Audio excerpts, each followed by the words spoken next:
Hello, everybody. Welcome back to the Mangaki no Tsukai podcast. We're here doing King Dummies today. As always, my name is Evan. I will be your host, and I am joined with my chancellor to the left, Adam, Hello. and the king of cheese, the snake eater himself, Jesse. I'm a little snake eater. Oh, that's an ancient meme I haven't thought about in forever. Yeah, I wasn't sure if you were gonna pick up on that actually. I'm a snake. That one, right? Yeah. Wow. I was thinking more Metal Gear Solid. Snake eater. No, yeah, me too. No, that one. Yeah. Well, so we are doing Kingdom chapter 257 to 270 today. And this is great. This is I feel like I say this every time, but I feel like this is the best bit of chapters we've gotten to read so far. But I really mean it this time because the start of the coalition arc is so hype. Unlike the other times where you didn't mean it, right? Yeah, I had Yeah.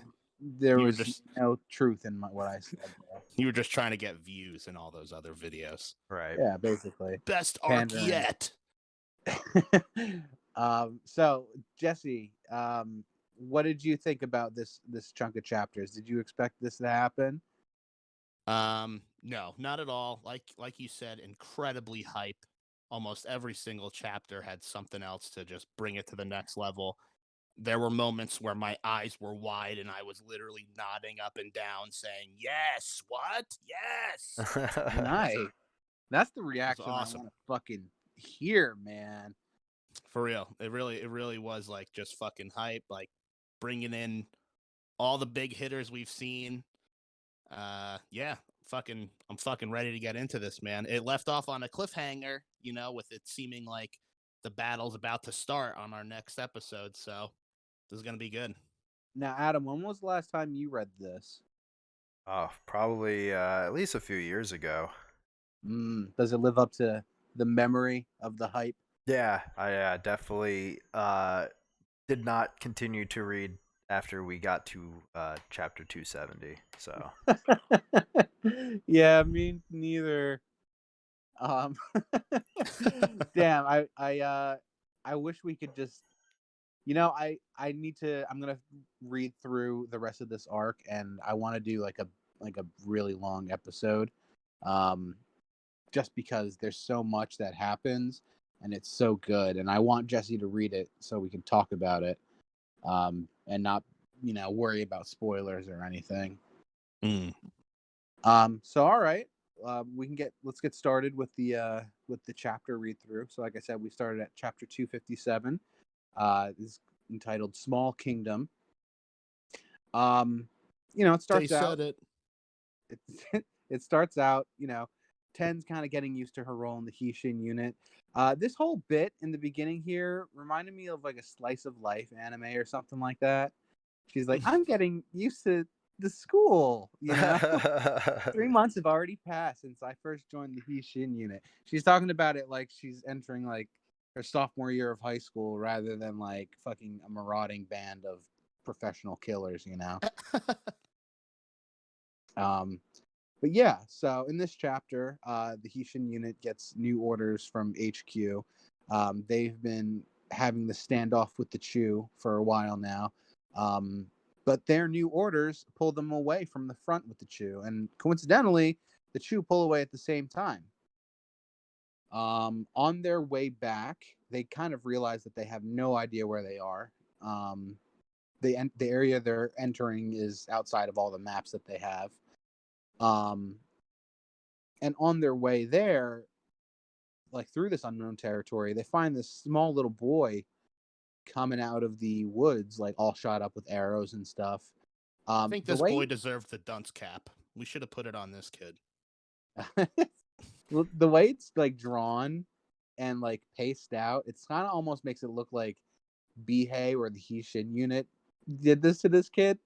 It's like on page 10, like, Bihei sees them and he's like, "Oh, we're under attack," and then the next thing you see is this kid all shot up.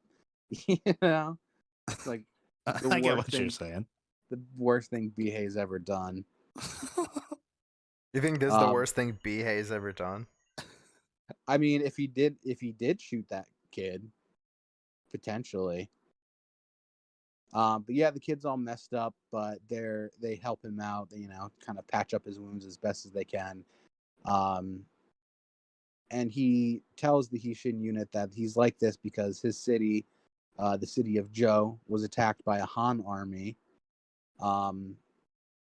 No one in the Hishin units heard of the city of Joe because it's it's like a small independent country that is kind of like in the wastelands. So like there's not really any reason for any of the major states to go into this area, so they've been able to survive like that. So yeah, this chapter ends with the Hishin unit riding to the aid of Joe and fighting against I guess it's a 2,000 man army because it's under this command of this 2,000 man commander Bakan.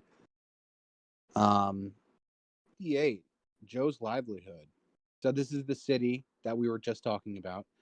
The Han army's at the gates and they're basically almost in. And I like how at the beginning of this first page, they're all talking like, "Oh, this is it. This is the end." And some guy's listening outside the gates. He can somehow hear through it. He can hear that there's the Han's army attacks have stopped, and it's just Shin just murdering people. Yeah. Hey, I just came up with a good nickname for the Han army. What's that? Bunch of boob heads. Nice. They do have some titty heads.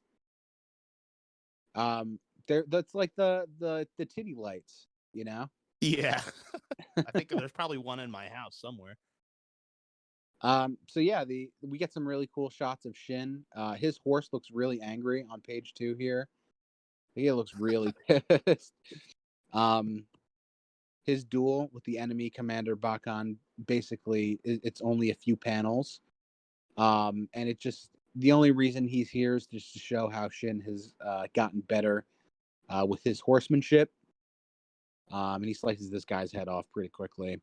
So after, they save the city, the people of Joe informed the Hishin unit that their place as an independent country is basically hinged upon the selling of information to the larger states. And by doing that, they're protected by them. The Han had attempted to get them to give fake info to the other states, and they refused, and that's why they were under attack. They don't really have much to give to the Hishin unit, but they do have a very detailed map of the area. And it's a good thing that they did that because otherwise, they say that if we didn't have this map, then they would have, ran into a bunch of different Zhao and Wei encampments, and that would have been bad for them. On page, these 2 chapters were like a video game side quest or something. It starts, they're literally like, "Oh, we don't have a map of this area." They find a little town that's got people fighting in it. They clear it up. They get a new map. It's like, all right, carry onward. You're totally right. And I actually like on page 12, where Shin's like, "So information's the state of Joe's weapon, huh? There really are a bunch of different ways to fight in the world." It's just like, it kind of what you're saying ties into this. Like, it just kind of rubs me the wrong way. It's just kind of lazy writing in a way, like, dude, it's listen like, to me. oh, this is what this whole mini arc's about. He's realizing that military intelligence is a thing. Listen to me. It is 10,000 times better than Super Saiyan Blue Goku saying he needs to learn things from Krillin in Dragon Ball Super, okay? Hey, man. Krillin's got a better head on his shoulder than Goku, though, so. Yeah, at least Krillin kisses his wife. Yeah, at least Krillin knows what sex is and just doesn't do it. That's true. I guarantee if you ask Goku what sex is, he wouldn't be able to tell you what it is. God, I could get. I don't want to say what I was just thinking. Different podcast. We'll talk about it next week, guys. Yeah. But so this lazy writing does get a little bit better on the bottom of page 12 and the beginning of page 13. I really like what Shin says to this kid, where he's saying like, "Oh, your wound's doing all right." He's like, "Yeah, they really hurt though." But Shin's like, "Endure it. These are wounds of glory. It's all thanks to you that your state was saved. Great moment. I fucking love that moment. Yeah, I wrote in my notes here. I wonder if we're gonna see this kid in the future. Yeah, I hope so. I hope so. He can But be yeah. he can be the Shin to Oki to Shin or whatever. You know what I'm saying? Yeah, he could be the yeah, I'm not even gonna try that. Yeah, so they get this map, they continue across. But on the way back, the unit stumbles across this unknown army, and while sneaking around and trying to figure out what's going on, whose army this is, they spy upon Riboku coming out of a palanquin, which is the right word for that. Palanquin is what those are called. Very cool. And they're completely shocked that he's there. Like, what's he doing in the middle of nowhere with this random army? All right. Hey, you know what's interesting? The word palanquin is actually a palindrome. So a it's not. palindrome? Yeah, It's it's not not. even close to a palindrome. What? I almost believed you for a second there. But all right, chapter 259, Chu and Zhao. Shin, in typical Shin fashion, nearly blows his cover by reacting to everything by screaming at the top of his lungs. And then he goes back to inform the rest of the Hishin unit that Riboku's there. While everybody else waits, Shin and Ten rush around to confront Riboku and kind of spy on him and see what's going on. But they get pretty quickly caught by Kaine right after Riboku walks out of the tent with this mysterious fella that looks exactly like Riboku, except just with more hair product, I guess. Yeah. Yeah, so they have a conversation where Shin's pressing Riboku on what he's doing, and obviously he won't tell him what's going on. The other man's troops nearly kill Shin, but Riboku calls him off like, hey, this is an acquaintance. It's fine, whatever. And this guy's got on page, what are we at? Page 9. This man looks super insidious. This arrow man, this archer, this arrow man. What the fuck is wrong with me? Guy knows the word palindrive or whatever. Palanquin. Palanquin. Archer man. You didn't even say Archer Man. You said Arrow Man. Don't give yourself that much credit. Yeah, I'm just trying to salvage myself a bit, man. Whatever. So anyway, Riboku recognizes, Shin's gotten bigger and he's gotten stronger. He didn't even recognize him at first. And it's revealed that this mysterious guy is actually the prime minister of the state of Chu. So he's like Ryo Fui status, except actually this guy's even more successful, and we'll talk about that a little bit later. His name is Shunshin-kun, and I don't really like his character design too much, but I'm not going to harp on that. Yeah, nothing stands out too much, right? So one of the Chu general, he posits, the idea of course, we're here to. Let me ask you this real quick. What design do you like better, Shunshin-kun or any of the fucking Chu generals? Well, honestly, what's this guy's name? Rinbun-kun? Yeah. With the bald one with the devil horn. Yeah. I mean, it's a stupid character design, but it's kind of better, I think. It's definitely Shunshin-kun just looks like an emo kid. I guess. Yeah, that's fair. He just looks like an emo kid that hasn't taken a shower in like a week. Take a shower. Are you talking about the guy on like the left hand corner or the dude with the devil horns still? The dude with the devil horns. Yeah, on page 12, in the left corner. Yeah. Yeah. The other dude on page 14, you get like the 3 of them. Yeah. And the dude on the bottom left, he looks like exactly like Shin. Like especially later on, he's in a chapter. Page and 14. His face looks exactly like Shin. Yeah. Oh, well, yeah, he is the Yoko Shin counterpart. or whatever. Yeah. And He's then the guy that Shin was just fighting against or staring at for Yeah. a few weeks. and then the dude above him, the archer. Yeah. I would not be surprised if everybody doesn't realize that this is actually a girl. You know, it's their Kyokai. No, but there is a female on the Chu side. There is. We haven't met that person yet, but Yeah. I can tell you that this archer is not a woman. I don't think, at least. I don't think so. Man, Jesse, why'd you have to say that? Now we're brought down low to the same level as these fucking dumb characters. Where you can't figure out the gender of someone. But yeah, so this general's talking. He's like, "Oh yeah, obviously we're here for Chu Zhao Alliance." But But no way. Shunshin-kun shoots back with like, huh, "You're underestimating Riboku too much. He's way more terrifying than you can imagine." Back with Shin, he and Riboku are having the conversation about what alliances are for and what they can do. Shin's got plenty of questions for him, but Riboku won't answer any of them. And he actually challenges him to a duel, and if Shin wins, he'll tell him everything. And that's how the chapter ends, with "Shall we have a duel?" as Riboku pulls out his sword. Pretty great moment. Very unlike Riboku to actually fight someone. I think this is one of the only times we actually see him in combat. And it's only for like a hot second too. But anyway, that's the end of the chapter. The next chapter, 260, is called "A Warrior's Body." Its chapter starts off with Karyoten and Kaine having a little stroll, having a little chat. You guys will remember that previously they had met and spoken about how Ten is trying to become a strategist, and this conversation's like, "Oh yeah, you finally became a strategist, huh? Good for you."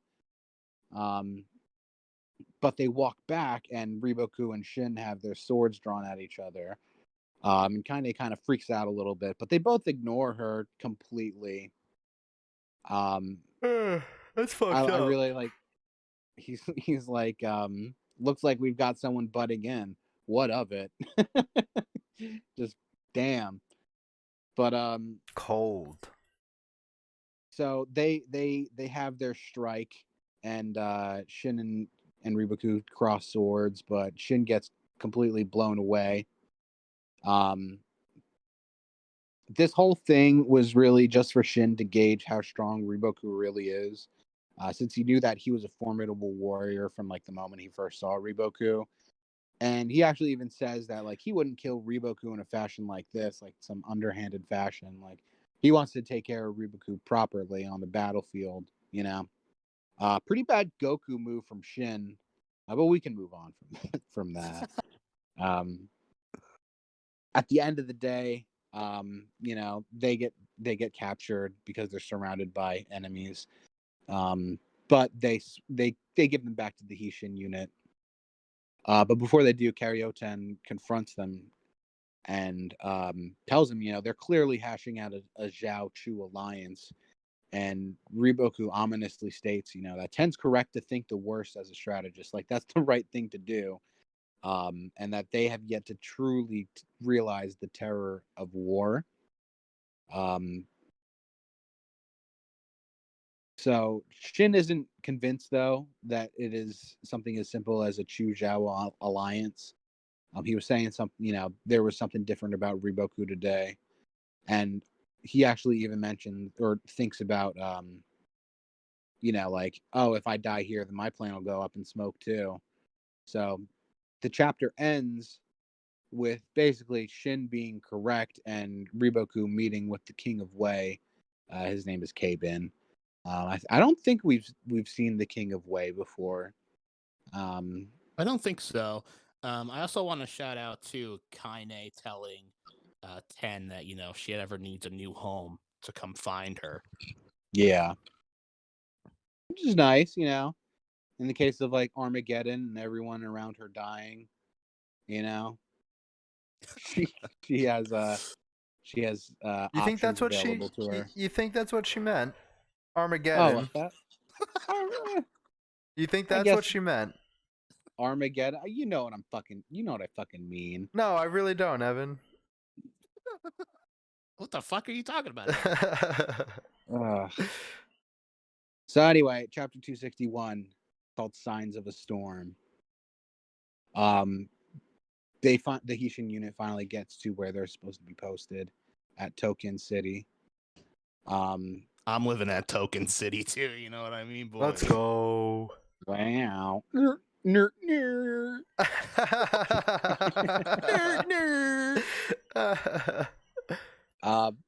So yeah, Moten and Shin are discussing all these events that are happening, and Shin's kind of worried about everything, but Moten himself is more worried about how quiet the Wei army has been.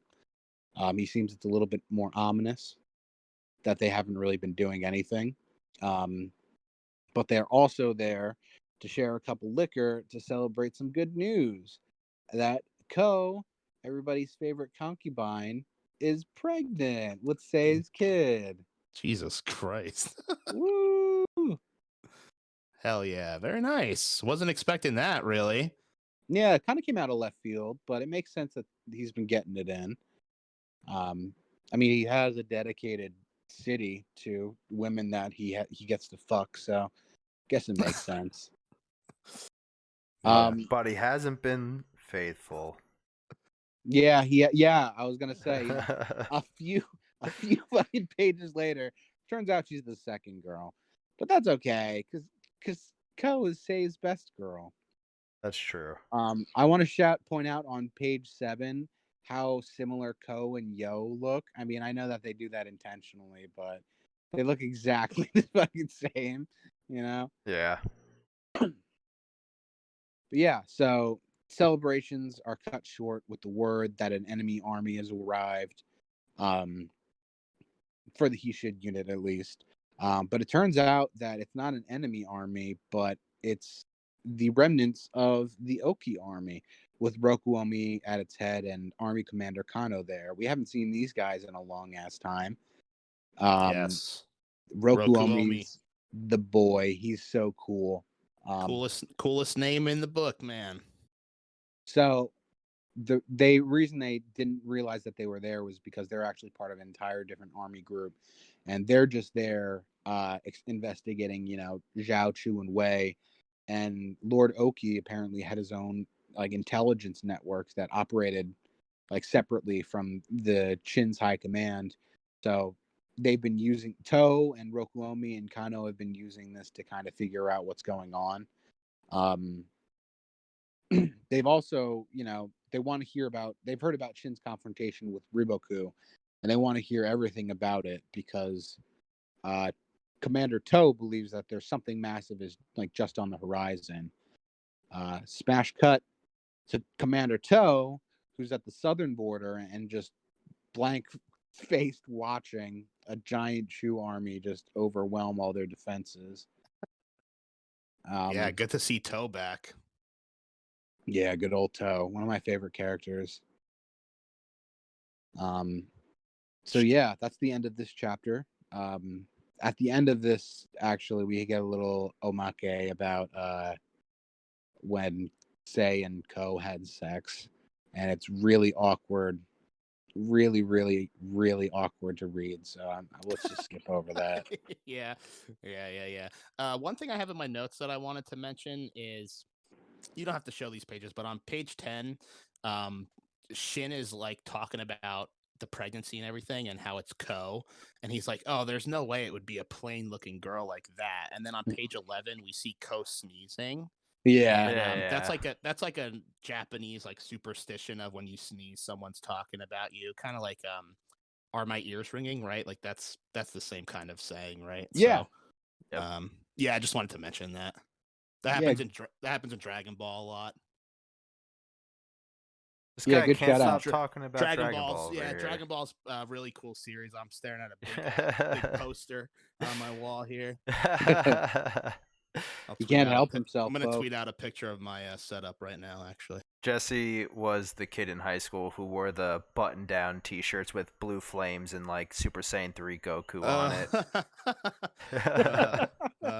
If you said middle school, I wouldn't be able to deny that. The other day I was in Wawa and I saw a guy that had a Dragon Ball do-rag on. Yo. Nice. Yo, for real? That fucking, guy, that's like that song. Yeah, I was gonna say I that know. guy listens to Thundercat for sure. Yeah. Hell yeah. I wanted to go up to him and like start singing or some shit, but I was like, no, Evan, just get your fucking Fruity Pebbles candy bar and leave. Your Fruity Pebbles candy bar. Dude, I gotta try that. Oh man, it's so fucking good. Wait, are you talking about the cereal bar thing or? No, it's a candy bar with Whoa. Fruity Pebbles in it. It's like, whoa. I guess it's like white chocolate, but like you legit just taste Fruity Pebbles. Wow. Honestly amazing. Highly recommended. If you can get your hands on it, try. Only at Wawa, huh? I guess. Maybe. But all right, chapter 262 is the start of a new volume, and the chapter is called Super States Invasion. What does that mean, you think? I'm not sure. We got page, I guess this is technically page 7, but the shot of the Chu flowing through these walls is pretty awesome. They're led by Chu Army General Rinbun Kun. We finally get his name. I think of him as Satan, you know? Because of the devil horns? Yeah, Mr. Satan. Oh, yeah. Oh, Mr. Satan, that's a character actually in this cool series called Dragon Ball. I'm looking at a poster of it on my wall. I should tweet this out actually right now. Oh, man. So, they're smashing through the Chin defenses left and right, mostly because their army is super, like, overwhelmingly large. The word of this reaches Kanyo, and everybody freaks the fuck out because Shu is like a super state. Like they're the biggest out of everybody, like by a large margin, and it takes them forever to actually do anything. Because they're so large. But Ryufui kind of calms everybody down. He's like, yeah, we already knew that this was going to happen, guys. Like, we knew they were up to something suspicious. That's why we got Generals Choto and Mobu guarding the south. But the thing is, the Chu is advancing so quickly, they're going to be able to shoot straight past both Mobu and Shoto. Or at least their first wave is. I guess Mobu and Shoto are divided by like a pretty decent amount of distance. They can't make it in time to plug the defense lines as hard as they try. On page 12, we get a shot of Mobu at the head of his army, at the head of his cavalry at least, running as quickly as they can. But they can't make it in time. But you know who does make it in time is good old boy Toe. Yeah, Choto. Got him. Page 14 is like my favorite panel so far. Just him at the head of his army, just hair blowing in the wind like that. His boys in the backs. Oh man, it's fucking awesome. Yo, on page 15, this is something that I've written in my notes almost every episode. I don't think I've actually said it though. But ever since Oki's death, we get like a shot specifically of this bird always flying over the battles, right? Like on page 15, we see it here. And I feel like that's always to symbolize Oki. I don't know if you guys have ever like thought about that at all, but it happens a lot since Oki's death. Dude, honestly, and I've never brought it up, so I never, definitely wanted to bring that up. Never even noticed that. I mean, it makes sense because Oki's the monstrous bird, you know? Right. But yeah, no, I never even picked up on that. That's What pretty do you interesting. what do you think of that, Adam? I think it's pretty cool. That's a cool theory, even if it's not true. I legit thought you were gonna.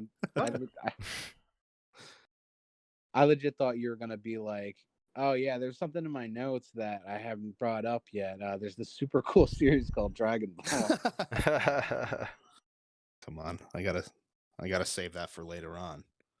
Yeah, he's got to talk about how Kangoku Pass is like Kami's tower.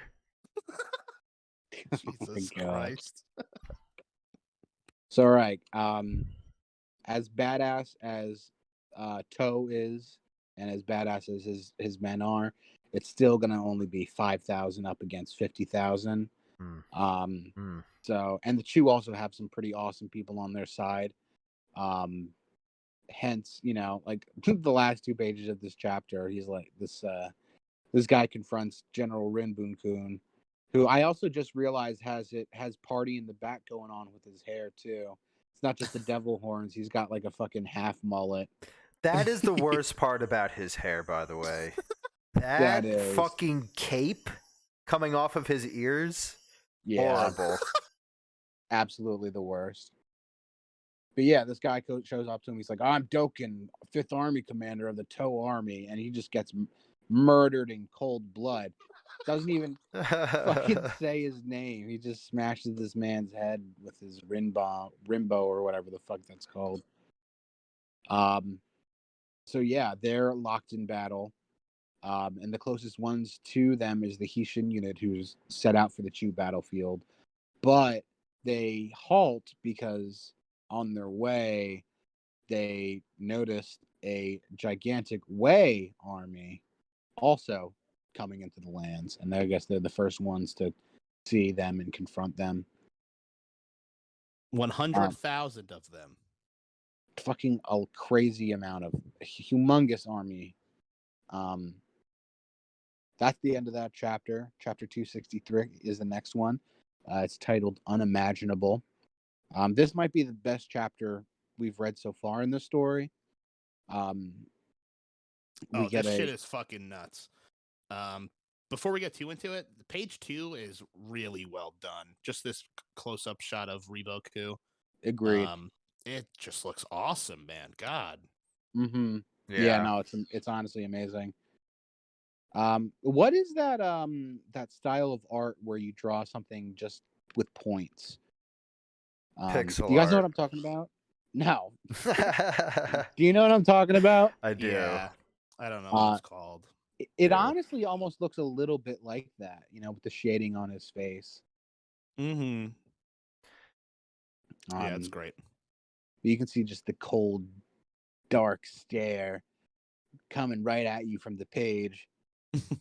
But yeah, so the Hishin unit can't do anything against this new army, so they're just tailing them while trying to stay undetected. And the Wei army is on a tear, just murdering people, slaughtering innocent cities left and right.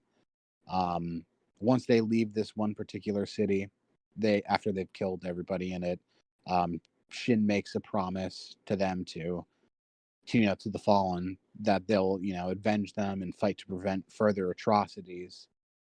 However, they become a little bit more despondent when they follow the Wei army even farther, and they find another city, just another burning city. And Riboku's warning to them that they hadn't fully felt the terror of warfare starting to come to fruition.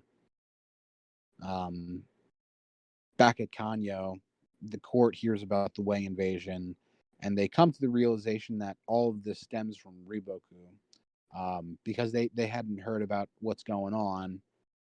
But they did receive one report detailing that Riboku had made contact with Chu, so they're like, "Oh fuck, okay, this makes sense then."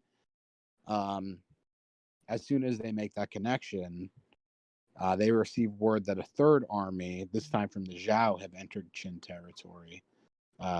They try to start countering this, but more news comes from the north. 120,000 strong Yan army, is approaching, and also a Han army from the center of the continent with 50,000 dudes is also approaching. And while at the same time, even the eastern state of Qi, which is at the furthest end of the entire fucking continent, is also sending an army, and that they're about to go through Zhao lands to go into Qin. So basically, what we've got going on is a 6-state coalition up against the Qin. Jesse, now I know we've talked about this plenty of time. We've always mentioned the coalition arc, but did you expect it to be? You didn't expect it to be all 6 states, right? Absolutely not. Like when it was just the 3, they were like, "Oh, and Zhao," and I was like, "God damn, Zhao, fucking Yeah. breaking the alliance." And then it's almost comedic the way they present it, with the people keep coming in, and it's either Rio Fui or Shobun Kun is like, what the fuck could be happening now, right? It's like the one dude busts in the middle of the other guy's announcement. It's like, Yeah. But dude, like, Yeah, my face was exactly like all of their faces, dude. I was literally blown away by this.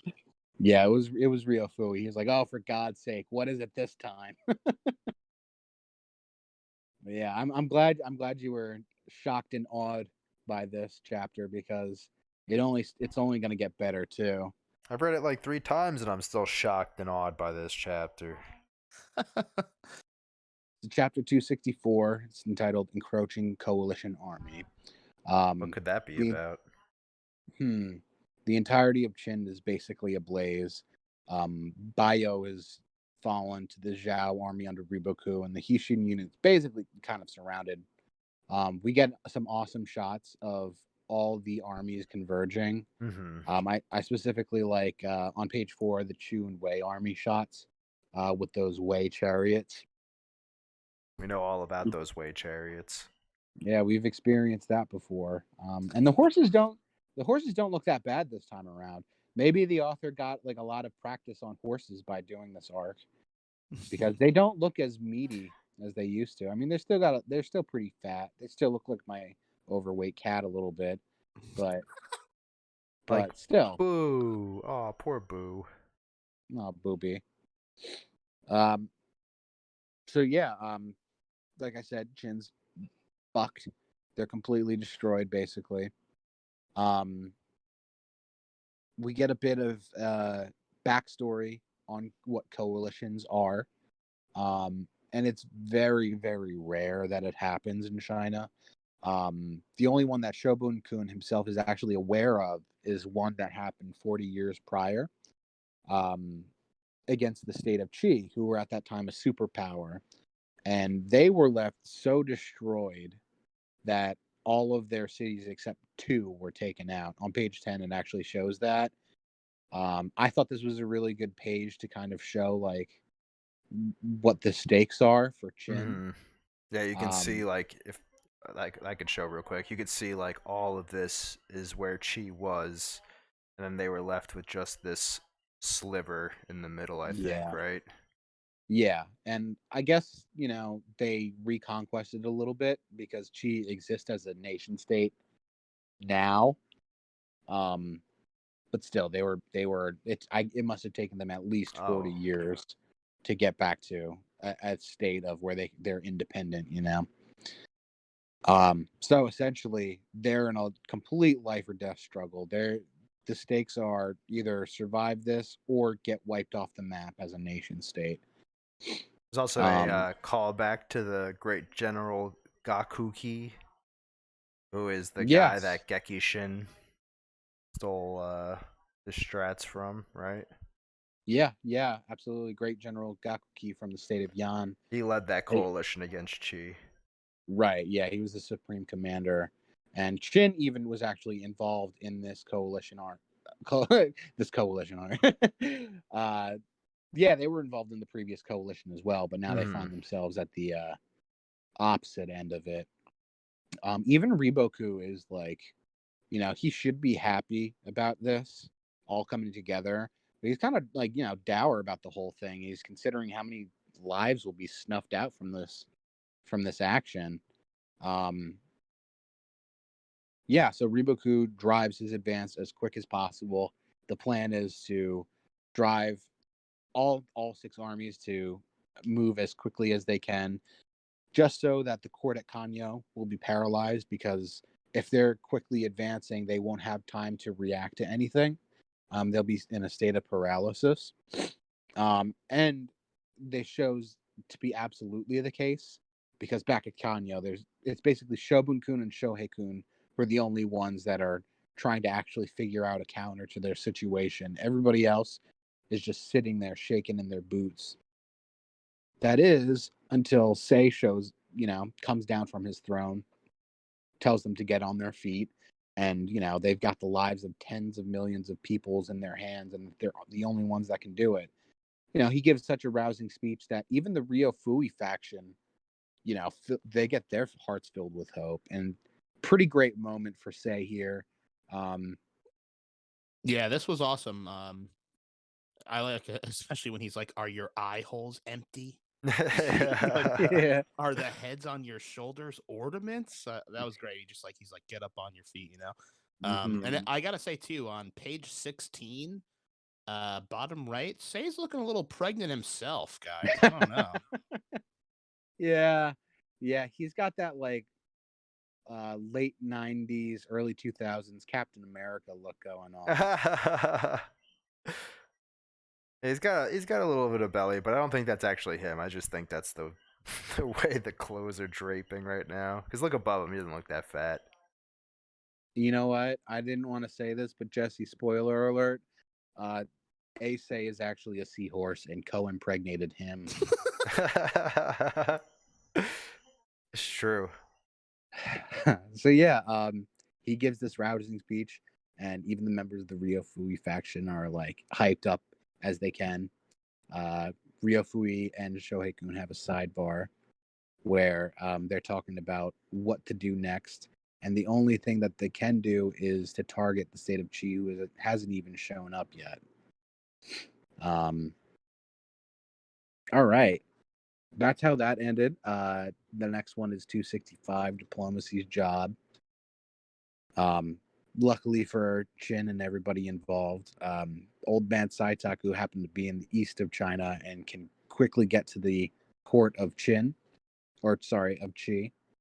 We haven't seen this guy in a while, and he's looking pretty rough.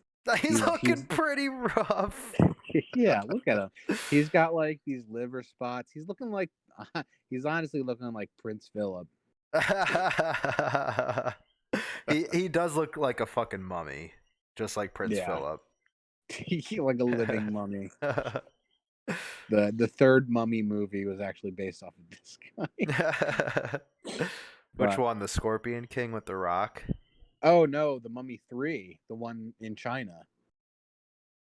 I figured that's what you meant. No, me too. I was just memeing. That was just me. Come on, Ev. I mean, I guess technically the Scorpion King is the Mummy 3 because it's a prequel though. Look, I don't know. Those movies sucked. In hindsight, those movies are bad.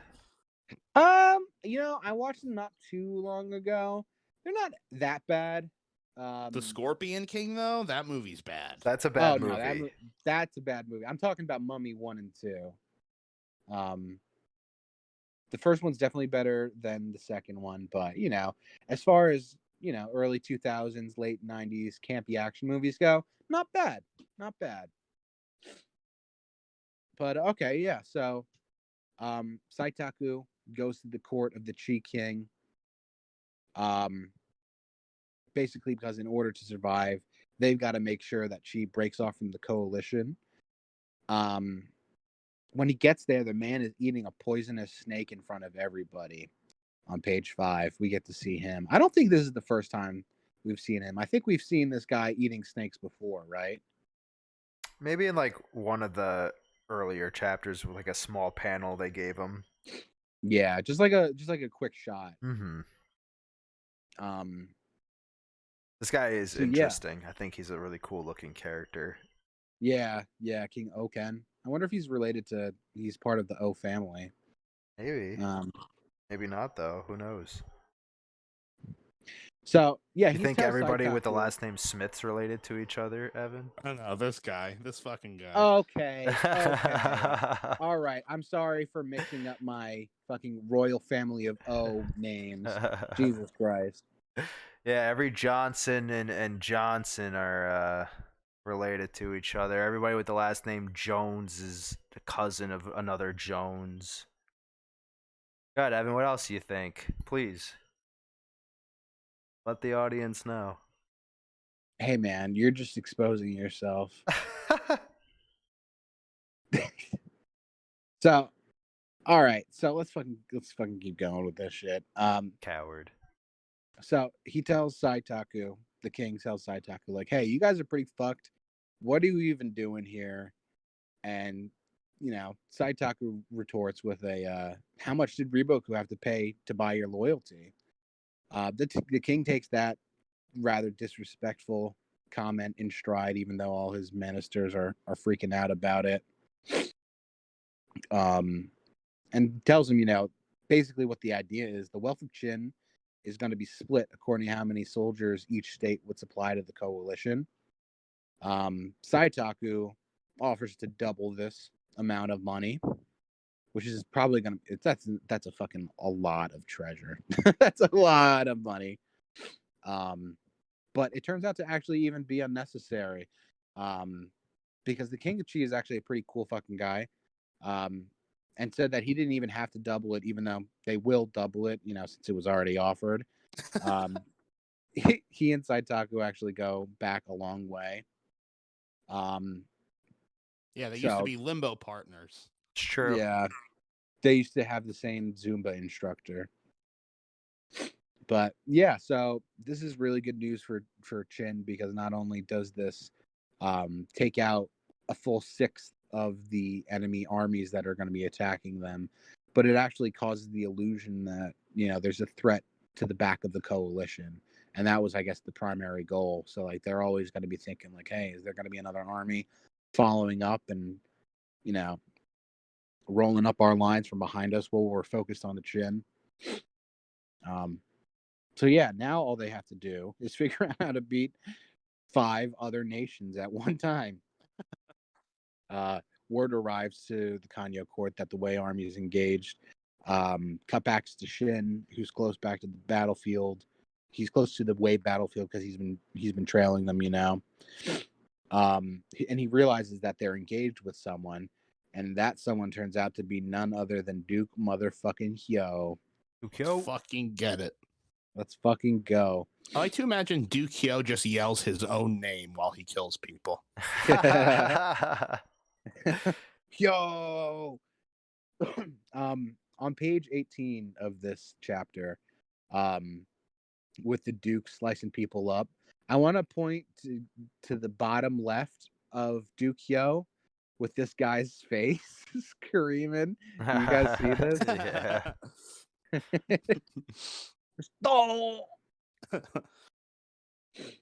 Yeah. Pretty glorious. Glorious reintroduction. I'm sure a lot of people went "Oh" as they got sliced in half by Duke Hyo. Oh, drat! So yeah, chapter 266, Child of Fate. It turns out, you know, Duke Hyo is smashing shit up, but he's severely outnumbered.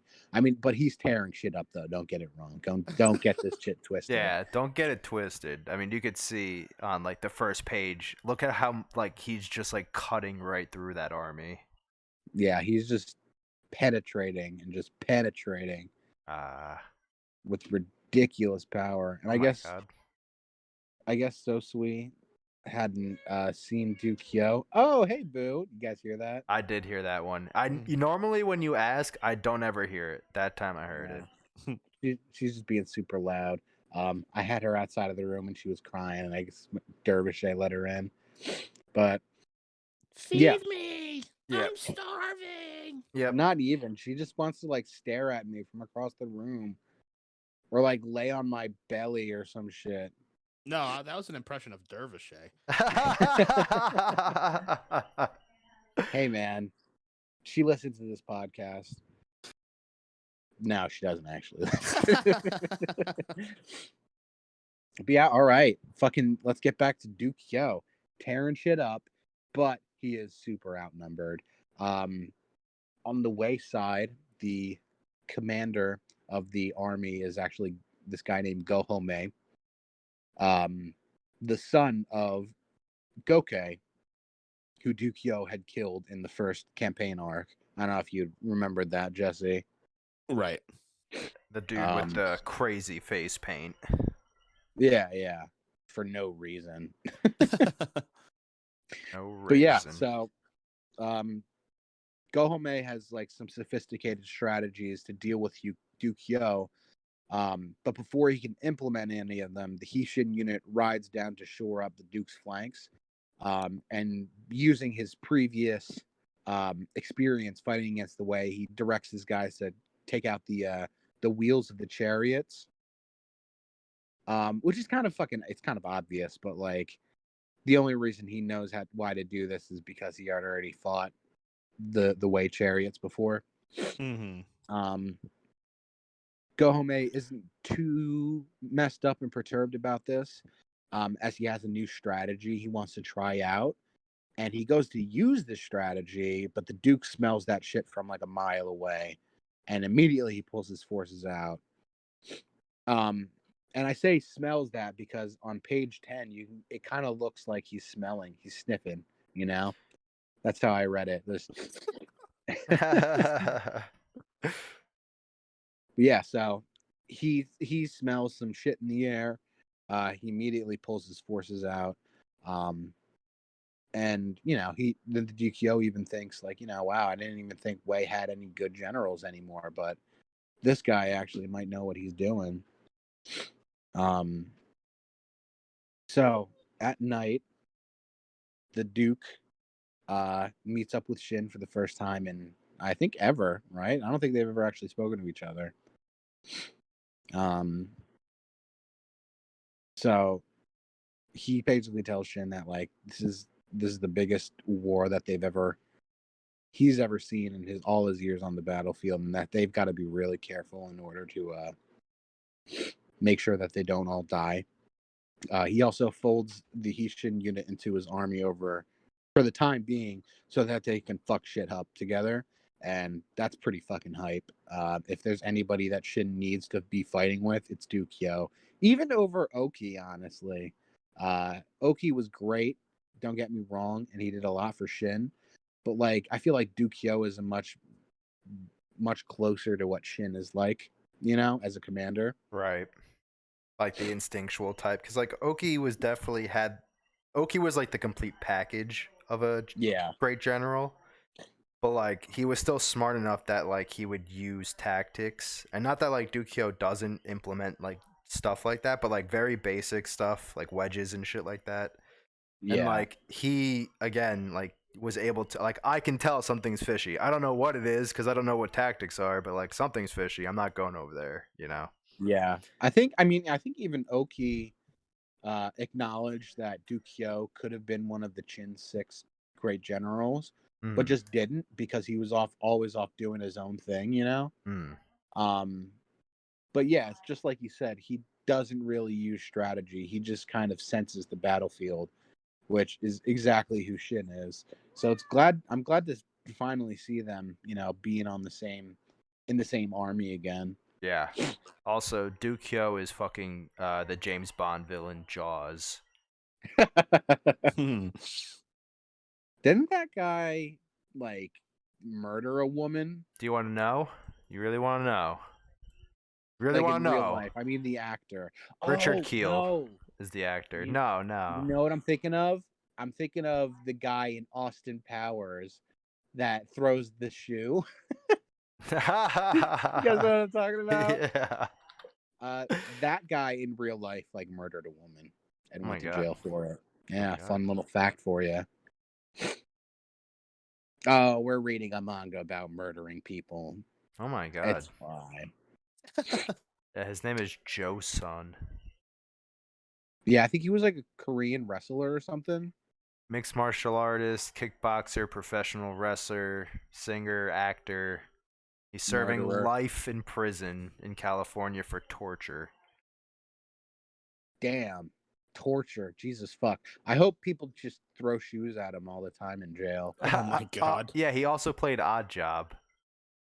That's what I thought. I saw him. I was like, he looks like the actor that played fucking Odd Job. Odd Job?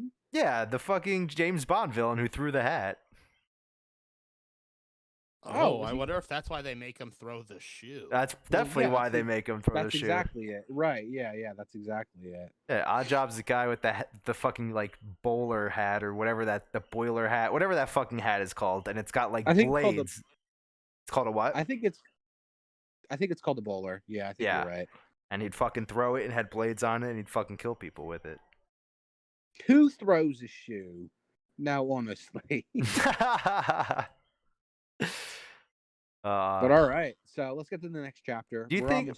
I'm sorry, real quick. Do you think Austin Powers holds up? You think like the humor holds up, or you think it's like fucking bad now? Probably doesn't, but I would give it a shot because I loved that movie as a child. I think I would watch it again and be very disappointed and be like, this is not funny. This is dumb. Oh my god! So guys, I just Googled, Joe Sun. And the name of his character in Austin Powers was Random Task. Hell yeah. That's pretty good. I'll just say I actually never saw any of those movies back in the day, and I've only seen the first one, and I only just watched it like 3 years ago, maybe. I thought it was pretty good. I thought it was stupid, but I was expecting there to be like really outdated jokes. I actually didn't think it was too bad. The first one specifically, that was pretty good. So I don't know. I saw. Speaking of movies that don't hold up, sorry, I know you want to get back on track, but no, go on. It's fine. I saw this like fucking TikTok meme or Instagram reel or whatever. That it was like this guy like rewatching funny comedies from like the early 2000s, like 2003 and 2004, and like realizing that all of those movies are fucking horrible and have like really bad like rape humor and shit like that in them. Yeah, I think I've seen that TikTok trend. So I saw that, and then Steph's like, "You ever heard of that movie Waiting?" And I was like, and like literally the same day that I had seen that, and I was like, "Yeah, I've seen it." And she's like, "I want to watch it. I heard it's funny." And I was like, "It's really bad, but we could definitely watch it." And we did, and it was fucking horrible. Very now, when you say humor-y. Yeah, I was gonna say, when you say horrible, do you mean like it just isn't good, or like just the jokes are very off color? The jokes are no longer funny. Like the jokes were like borderline funny. I mean, in 2003, how old were we? Like fucking. I was 10. Right, 10 years old. Yeah, dude, I loved that movie when I was that. I remember when it came out. My neighbor and I watched it. I'm sure if I went back and watched all the old comedies like that, like from like the years 2003 to 2008, all of them are probably along the same lines of like the same jokes, and they're all fucking bad now. Yeah. But yeah, Waiting, especially the humor, like the jokes weren't even funny anymore. There was some funny stuff, but most of it was bad. And like Ryan Reynolds' whole character was about him like wanting to have sex with like an underage coworker. Yeah, right. And he was waiting for her to turn 18. But I don't think he did. Or maybe he did at the end. I don't remember. But either way, like that was the whole. I was like, this sucks. This movie's horrible. What happened? Andy Milonakis' character was bad. Andy Milonakis? Yeah, he was like a stoner fucking like he was one of the chefs, boy. Right? No, he was a bus boy. Fuck. I do remember that the scene at the end though, where that the new kid calls everybody out. Yes. That was pretty good. That was funny. That was funny. But just because. Yeah. The whole thing was pretty bad. In general. Well noted. I'll probably never watch that movie again. Yeah, please don't. Watch something better. Yeah, like read Kingdom or something. Or Hubie Halloween or whatever. Watch that movie instead. Oh Christ. Let's get back to Kingdom. Hold on now. Hubie Halloween. Yeah. I'm Googling this right now, guys. Oh my god, it sucked. It was so bad. It was so bad. This is a new movie. Yeah, it's like a Adam Sandler Netflix movie. Oh, well, didn't he make this movie because he fucking said? Didn't he say that like if he did say this? Yeah, that one movie didn't win an Oscar, that he was gonna make the worst fucking movie ever. Yeah, Uncut Gems. Yeah, he did say that. He absolutely that movie is a fucking masterpiece. He absolutely deserved to win. I actually didn't even see it. You should watch that movie, Evan. It is so fucking good. It's wild. It really is. Really good. And then after that, let me know if you ever watched that movie, and then I want to send you this podcast about the two guys that directed the movie and how like it took them like a decade and how the movie almost didn't even come out. Okay. I'm into it. I know that really they use a cool. lot of like local New Yorkers and like Yes. very like famous like New Yorkers, Yes. Yes. They use like if you live in the city, you'll know these people. right. Exactly. Yeah. I mean, some of them are like people that like are internet famous too. Like Right. the one guy who like screams at this person playing like a saxophone in fucking New York, and he tells the Yeah, guy like he's a hack. trash. Yeah, that guy. You'll never be any good. Yeah, he's in it. Yeah. All right, guys. Let's finish this out. We're almost done here. We are on chapter 267. It's titled "Checkmate on the Board." And it picks up the next day. The Wei army of 100,000 versus the Dukyo army of 10,000. Fourth day of combat. Dukyo, as always, has no idea what's going on, but he knows how to war. And Gohome even states in this chapter that, like, yeah, it's impossible for him to know what I'm trying to do. Like, he does not have any clue what my strategies are, but he's still doing the right thing. Like, he's still seeing through all my shit. And he even says, like, it's no wonder my father got killed by this guy. Mm-hmm. A little bit of a weird thing to say about your deceased father, but whatever. Yeah, before they can do anything else, though, before they can like totally crush the Qin actually retreat because the Zhao army has arrived in the same area, led by Riboku. Riboku and Goho may have somewhat of a somewhat tense standoff, because the Wei should still be advancing, because like we were talking about before, how the strategy is to keep advancing so that the Qin high command will be off balance. But technically Riboku isn't his boss, so like he can't do like anything about it. So Riboku also comes out with the fact that, you know, the entire point of this coalition is to just completely and utterly destroy the state of Qin, which Gohome is a little bit surprised at.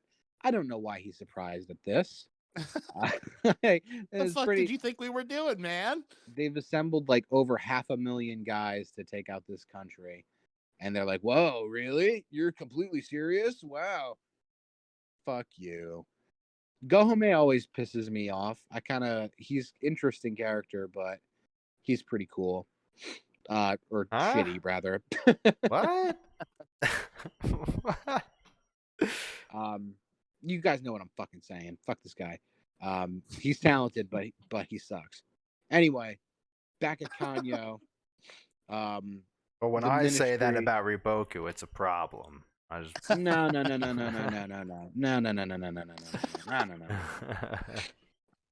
Anyway, back at Kanyo, the ministry just got done playing a bunch of Europa Universalis for multiplayer games at highest speed, nonstop, and are totally exhausted.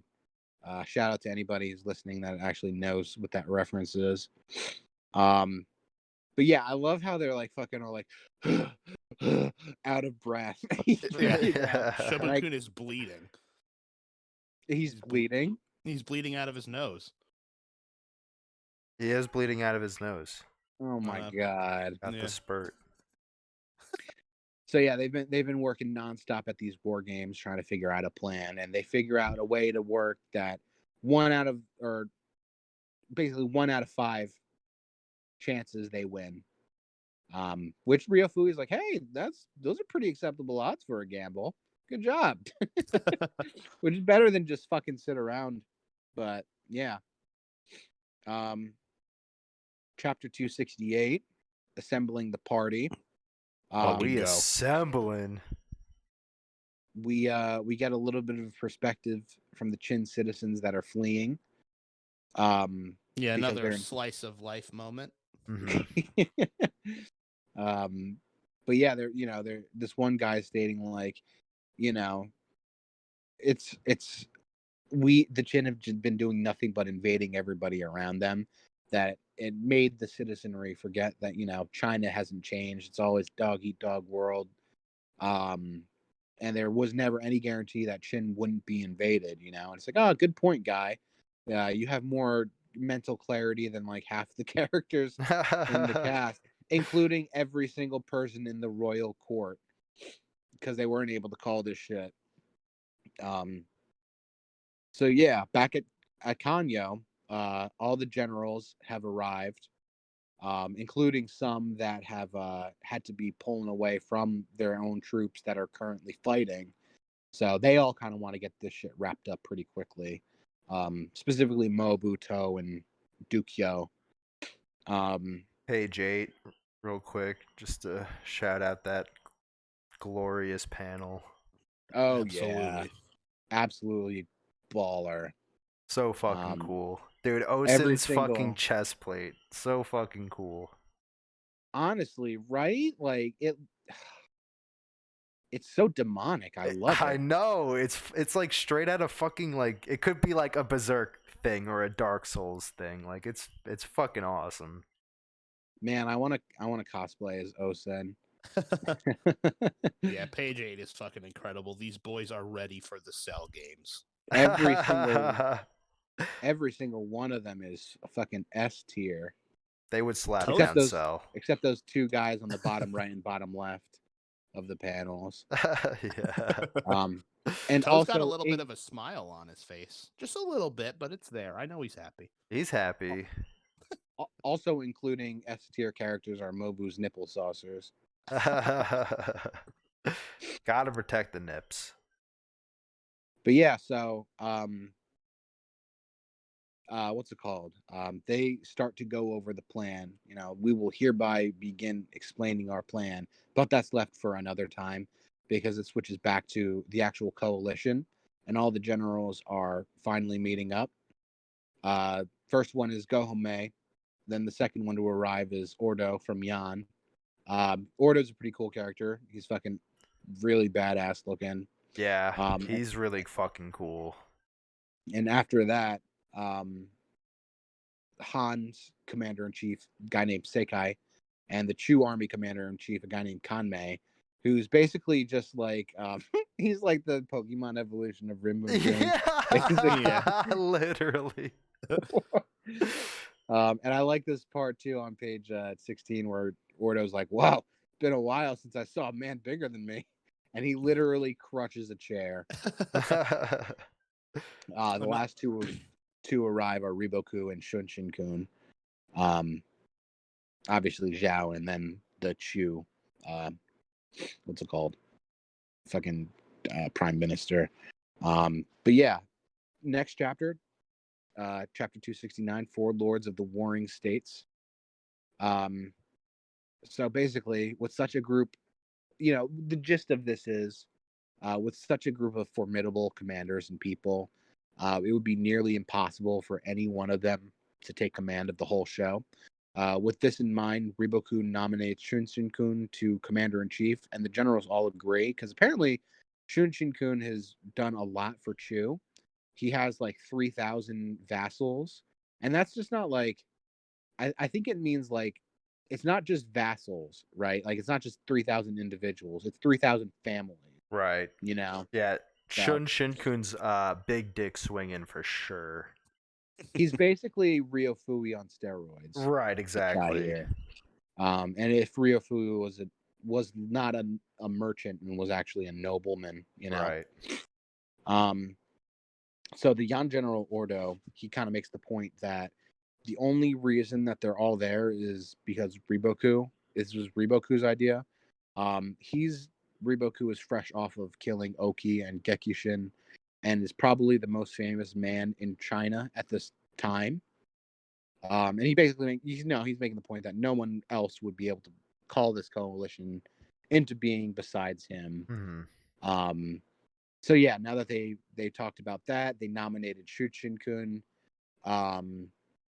They start to figure out, you know, formulate their battle plans, and Riboku's going to explain to them what they're going to be doing to attack Kanyo. But they pull the last chapter on this chapter, and they cut back to Kanyo.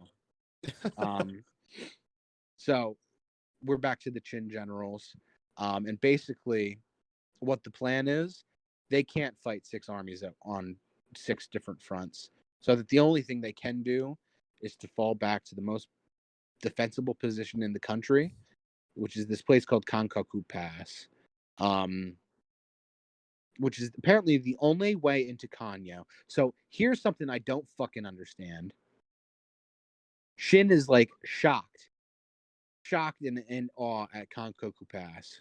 So is everybody else here.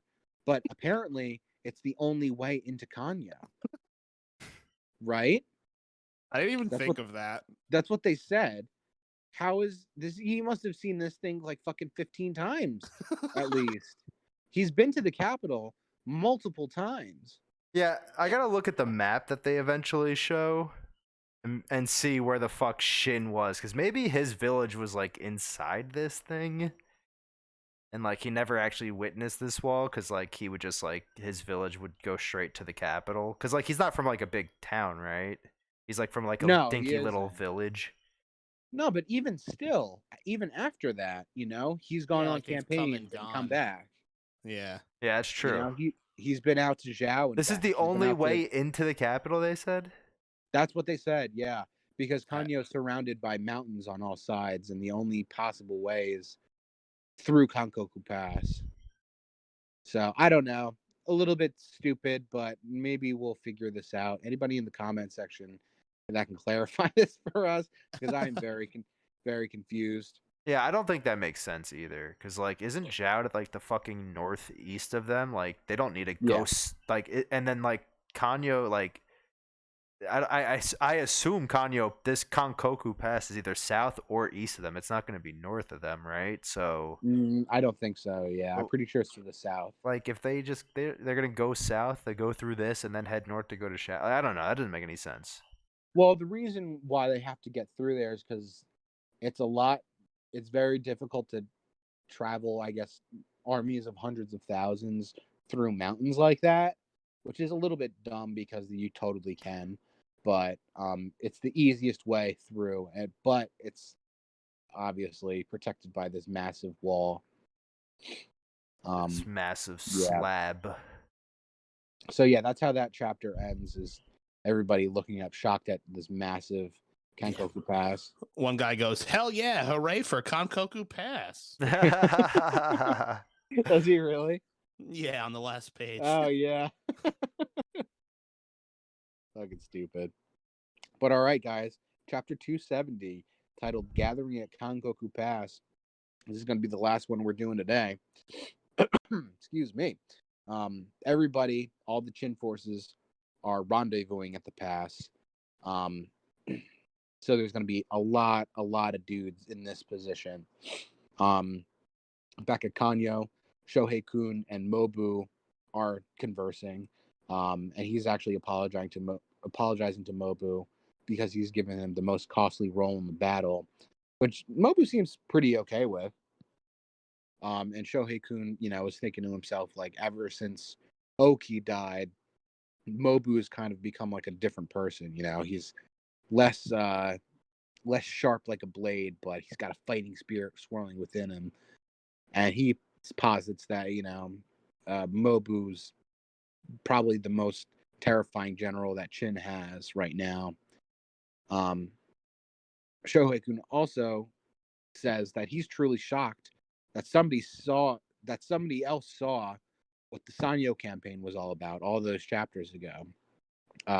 Smash cut back to the coalition, and they're actually talking about this exact thing, where the Sanyo campaign was basically the way for Chin to checkmate, because what happens is once Sanyo gets taken, they can easily snowball and take a bunch of other cities.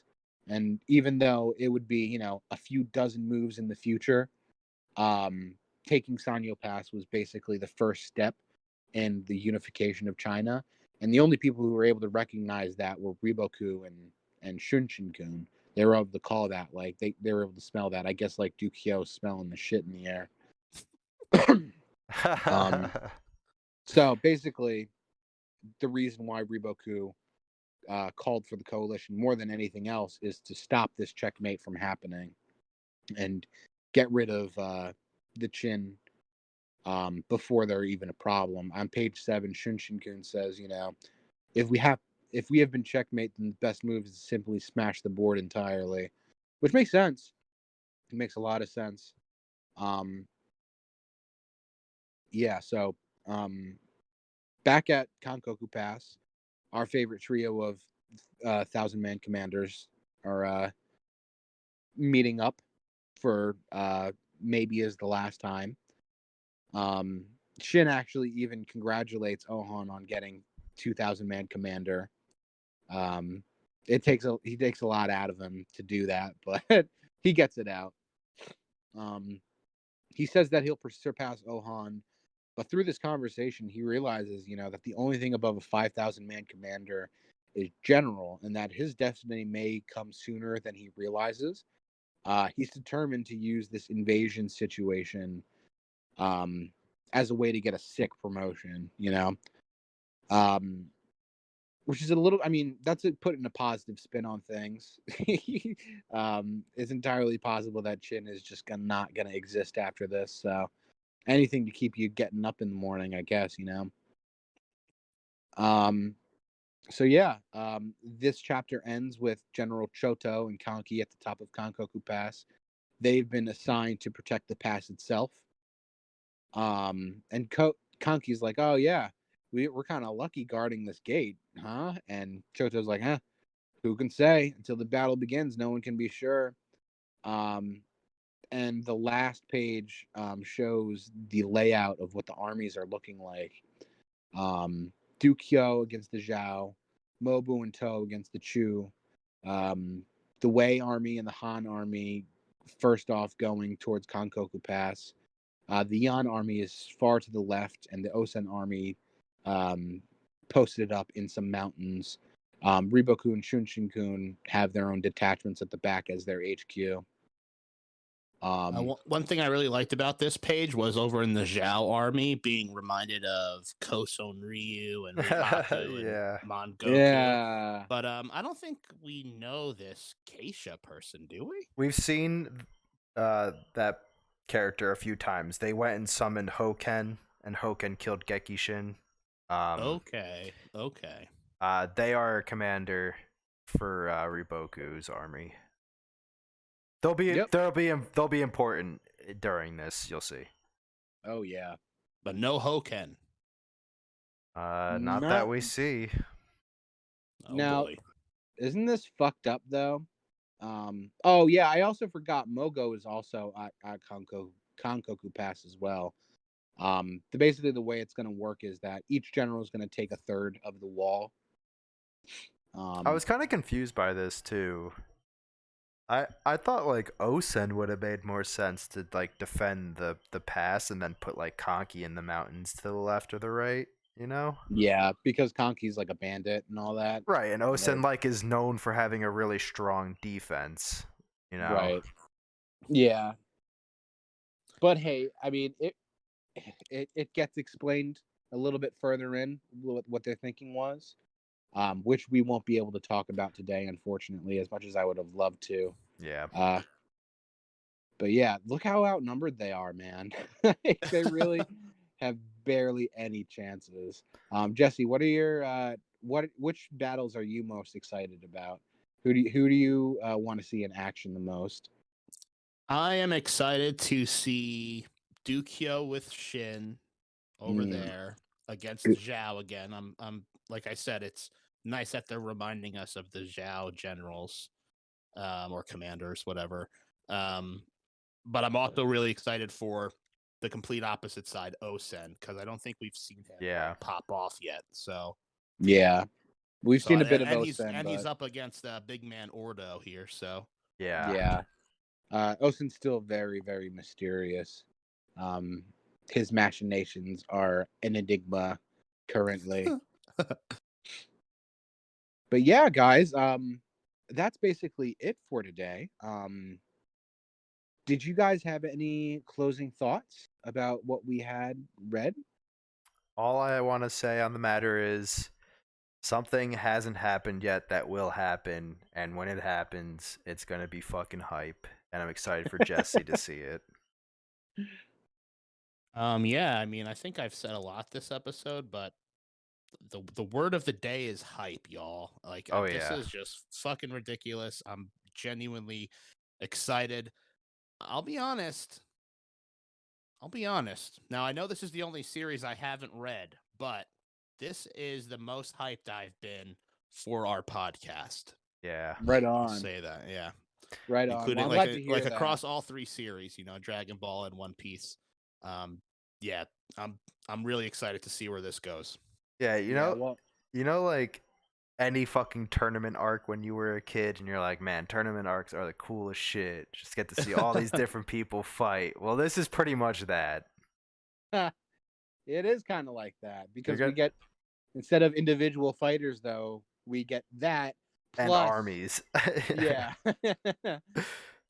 Yeah, and one last thing too, like, not to compare everything to fucking Dragon Ball or One Piece, but like, I was getting some Marineford vibes here too, with just like every big player in the whole series so far. Right. We're all in one spot now. Oh yeah. Yeah, that's fair. That's totally fair for sure.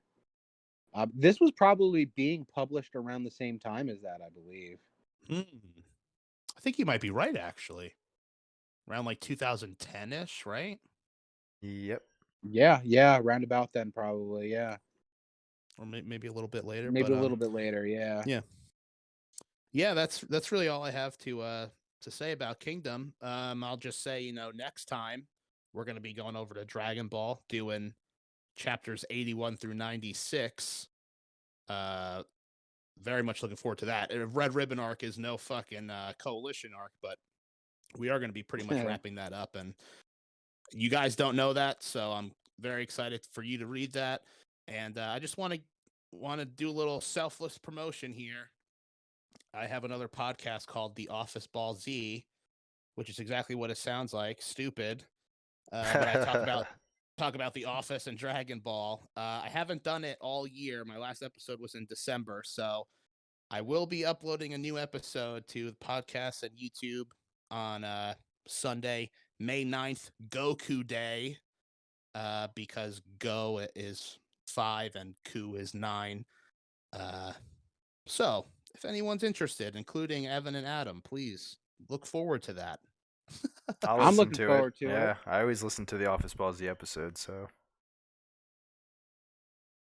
Get hype. Well, all right, everybody. On that note, that was King Dummies with the Mangaki no Tsukai boys. Thank you for listening. Leave a like, a comment, and subscribe to us if you can. We greatly appreciate it.